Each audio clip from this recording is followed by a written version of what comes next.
Hello, welcome to another video. This one a review of Airfix's 172nd Wolf 190, the infamous Butcher Bird. A little bit of history on the plane itself. It first flew in 1941, and then proved a massive shock to the RAF as it completely outclassed the Spitfire at the time, the Mark V, in everything but turning circle.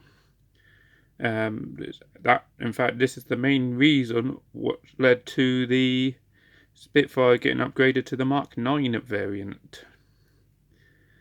So, and another quite scary thing about this plane, it was being developed before 1940 actually. Pretty certain the prototypes were actually being designed and flown during the Battle of Britain. So I'm pretty certain I've read somewhere that some of the squadrons were actually starting to receive these mid to end of 1940. Could be wrong, but kind of something to be scared about or concerned about. The fact that the plane that proved greater than the Spitfire Mark V, which also would be greater than the Hurricane, could have actually appeared during the Battle of Britain. Be one of those great what-if moments of history. One of the things that made it so deadly was all the control surfaces. Nothing. We should probably stop moving the camera. Stop moving. Sorry. The control surfaces. Nothing overly different about these. Fabric on the back. It looks like metal ones on the wings. But they were all like what would be better known today as was it flown by wire or fly by wire. Everything was electronically controlled because the pilot could only put so much strength through his wrists through the control stick. Only could put so much pressure through. So it restricted how manoeuvrable the plane was. Kurt Tank, the designer of the plane, decided to go with electric control surfaces. This, of course, meant that you could just move the control stick quite easily, and the plane was quite responsive. I think there was a little bit of force feedback though, but yeah, it proved quite a deadly plane and used all the way to the end of the war. A mixture of armaments between 20mm cannons, a couple of machine guns. I've tried to look this up and it's got so many different variant armaments on it. It depends on the version. That's it with the history of the plane itself. And now for the actual model. And this thing, sorry, I know I painted it, but I just think it's gorgeous. quite pleased how this came out, this one. Building it, I don't recall any problems with building these things. Went together extremely well.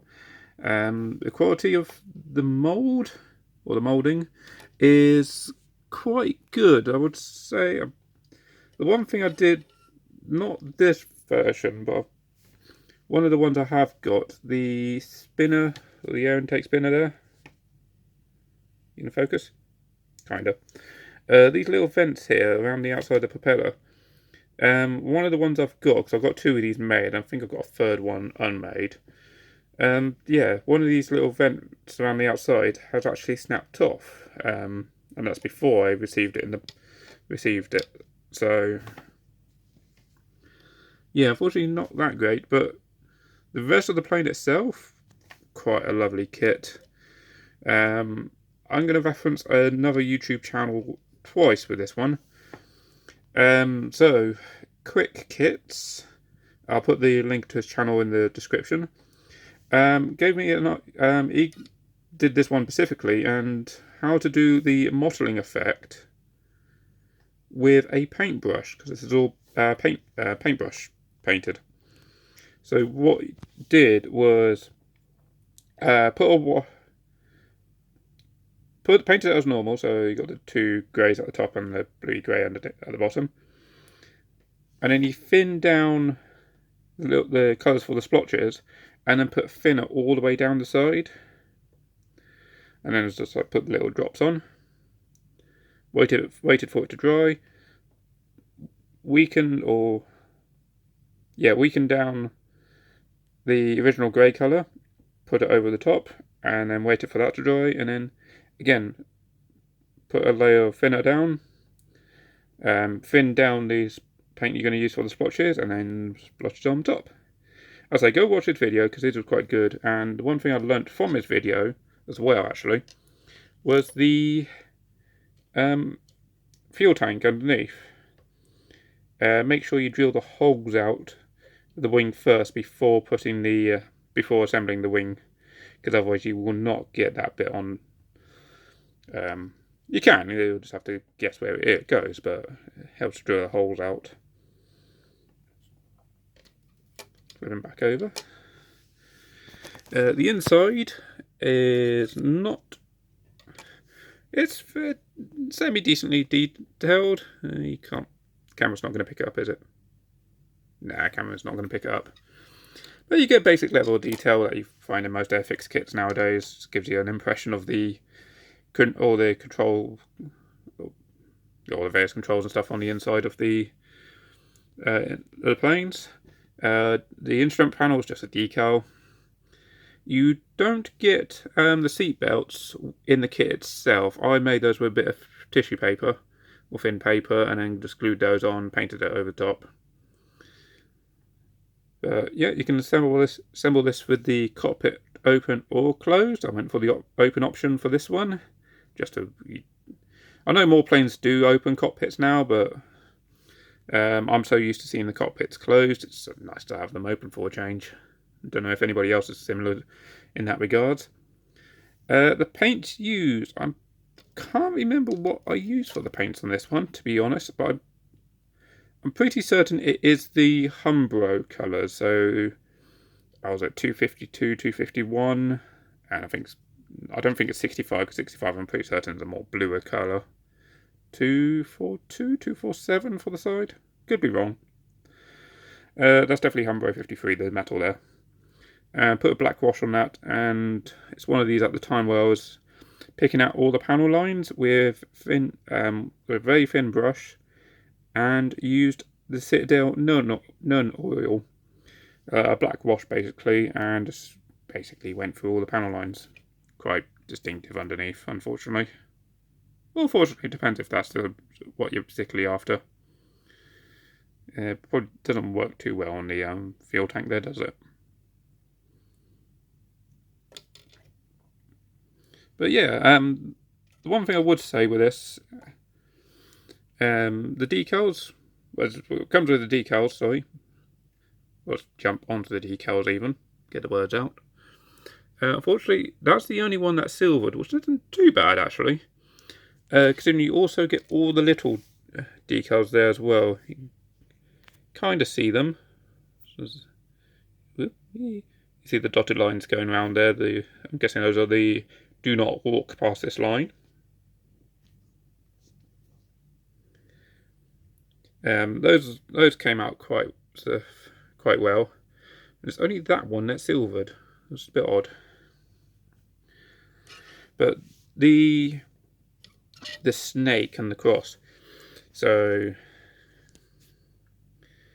again, this is another one of these I actually learnt from the QuickKits kit video as well when he did this. Was put the cross on first, but also while the cross is dry, while you're getting the cross wet, not drying, don't let them dry first.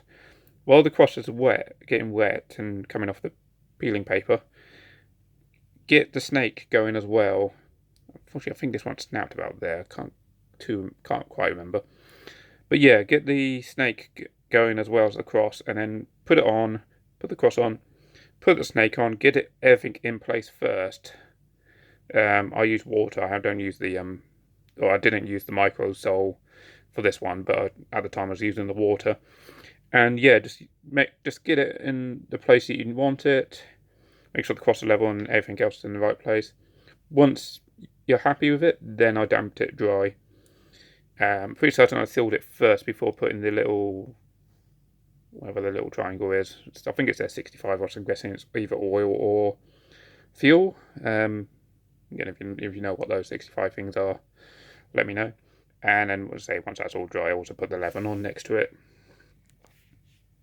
So overall, quite a nice kit of the infamous Butcher Bird.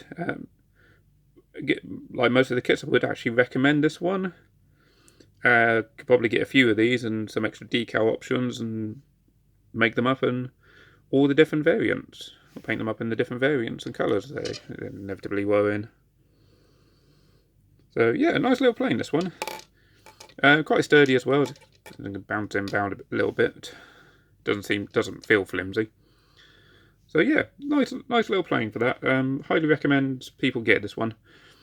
So yeah, if you like the video, put a like, comment if you've made this before and how you found this kit, or if you got any other Fw190s that you made before. Let me know how they've gone. Also subscribe to the channel. I've hopefully doing a first build and paint video coming up soon. Keep an eye out for that one.